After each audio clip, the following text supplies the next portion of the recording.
Hey, my name is Sarah Replogle. I'm going to be analyzing the foreign language experience provided in our high schools. I'd like to start by acknowledging that the language department has changed since my teacher's generation. When I was in high school, the foreign languages were more for the honors, the college-bound students. We had a language lab that never worked. You put earphones on, and then you kind of did a couple things in class. We only had French and Spanish, and now you have Japanese, you have German, you have Latin. You've got people teaching it who really know what they're doing, and we're immersing the kids in it more. Although things have improved, the attitude towards foreign languages has changed due to it becoming a required course for many students. The students that were definitely interested in taking a language took it, and then the ones that weren't forced to take it because it wasn't required. I would say a majority of the students feel like it's a class they have to take. I think there's very few students that take it for enjoyment. That I've talked to a lot of students that are taking a world language, and they'll say, well, I've been in it for 2 years and I haven't learned anything. You see it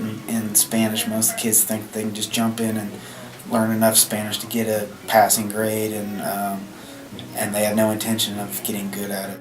That's how teachers think, but let's look at it from a student's perspective. Spanish. German. Spanish. Spanish. German. Spanish. Spanish.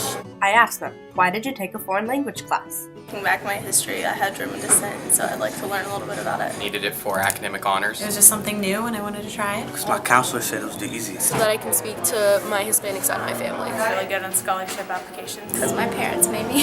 So there's a divide amongst students. Those who actually care feel held back because many aren't trying to learn a language, but just get a grade. I'm actually one of the few people in my class that actually engage in the class. The other just sit back and do it because they have to. A bit more is like, oh, I just have to take this class to get this diploma. I don't really need to worry about learning the language. I mean, it's kind of hard just to learn the language when you're not around the language. Sometimes, like in the classroom, you learn things that are like, you're not going to actually apply to everyday life. Things such as memorizing the colors and body parts hasn't really helped me so far. It's just like textbook stuff. Are the language classes preparing students to communicate, or are students even willing to try? Maybe if they talk really slowly. I would try. I mean, I think it's kind of disrespectful when they don't at least try. If it's not necessary, no, because I feel like I would look like an idiot. You know, we tend to be English-centric in this country. You come here, you learn English. And I just don't think that's the attitude we should be having. That's probably going to be to our detriment.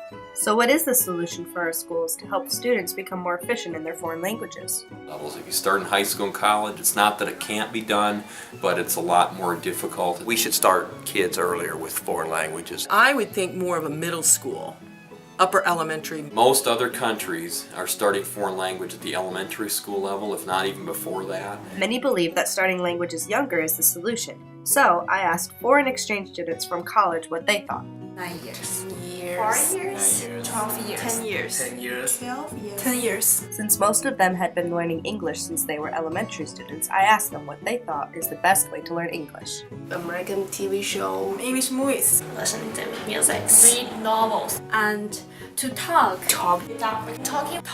Communicate. With native speakers. English native speaker. Native speaker. Americans. Americans. America. Friends. Will help me to learn English easier. Also, very, very good way to learn English. That way is very useful. So although taking languages at a younger age would help, there's a better solution: speaking with natives. But how do we incorporate this into our schools? It's about just, understanding what the world's going to be like in the 21st century. Technology's here. It's not going anywhere. We have to embrace it. I think there's more opportunities. I'm not sure we're taking them or not. They're probably not doing it as well as it could be done. I believe that learning from example is the best. If you're actually sitting there having a conversation with somebody, it'd be a lot easier to pick up on it. I'd rather have people know the language and talk to you and stuff. With new technology available and the known best way to learn a language, how can we combine these and help students learn better? Moshi, moshi, moshi. Mosh, mosh, mosh. I'm Kota. I am Sarah's Skype friend, and we are language exchanging. This is the way that we should be learning languages. We should be using it in the classroom. Messaging and Skyping has really improved my Japanese and also my confidence with speaking Japanese to natives. Isn't that why we're learning languages in the first place? The challenge now is to take what's available and bring it into the classroom. This would take us a step forward in the globalization of the world and provide a much more motivating way for learning languages, as it has for me. Kota. 基地が行こうっと。はい、バイバイカメラ。